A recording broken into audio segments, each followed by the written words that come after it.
Thank you, Mr. Speaker. Mr. Speaker, we have a Health Quality Council in the province for a reason.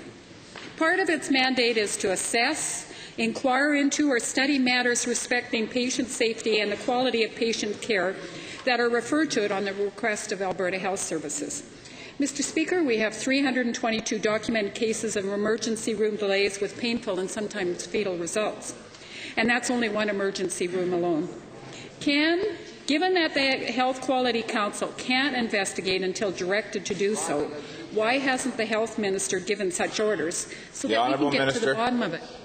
The Honourable Minister. Mr. Speaker, I don't think I quite got exactly what the question was all about. It was all around everywhere, but I'll read it later, Honourable Member, and if you don't mind, I'll try and respond to it. Just there were some distractions from the other side, just like there are now. The Honourable Member. Okay, Mr. Speaker, I'm going to ask this question very slow. The 322 emergency room delays that caused some very painful and hardships for Albertans, will you put the Health Council and let them investigate it so we can get to the bottom of it? The Honourable Minister. That's a decent question. Thank you. Mr. Speaker, this issue is relatively old news. It's already been addressed.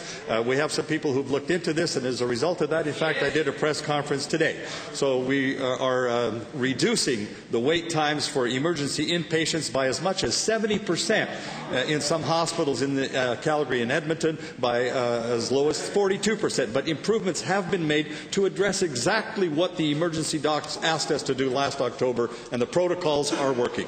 The Honourable Member. Mr. Speaker, those emergency doctors have been asking for 2 years. So let me ask you this very simply, Mr. Minister.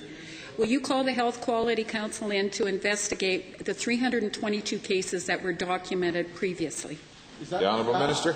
Mr. Speaker, should that become necessary, I will take the appropriate steps. At this stage, what became necessary was to address the issues that the doctors wanted addressed. They wanted more beds. We've just added 360. They wanted more continuing care spaces. We just added almost 1,300, and we'll be adding another 4,000. They wanted new discharge protocols. We've got that in place. They wanted patient navigators. They wanted other improvements, and all of these things taken together with home care and so on are making a huge difference, and people are getting in and out a lot faster than ever before.